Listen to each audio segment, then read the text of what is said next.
अस्सलामुअलैकुम जी, क्या हाल है मेरे बनाओ ठीक हो तो बेसा ठीक है फिट फाट तो भाई तुसी देखदे पे ने YouTube channel Pendu Munda to ते आ भाई तुसी देख सो नी डे वांस जे के टंगे खले त ले भाई भैया को पूछ दे।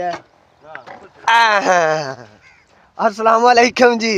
वालेकुम सलाम। मियां क्या हाल है? मियां की दिया नीरे इदे ते वेख टंगी खले हो ए वांस टंगदे पया इना दुते वल्ली 400 बल्ली 400 आधे हाथ ना बिल्कुल। अच्छा नहीं हाथ नाल 400 के आप चढ़ जासे एहन के करेला है करेला करेला कद्दू ते करेला है। ठीक है तो शापर ही लासो शापर नहीं लाम।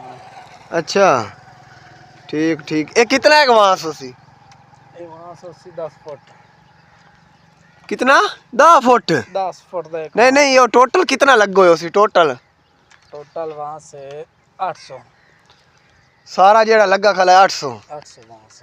अच्छा मेहरबानी यार शुक्रिया इतना है तो लै भाई तुसी जान के हो। अगर मेरी वीडियो अच्छी लगी हो मेरे चैनल को सब्सक्राइब करना है, वीडियो को लाइक करना है, शेयर करना है। तो हुण आप चलिए दुकान ते अगली गुफ्तगू आगा।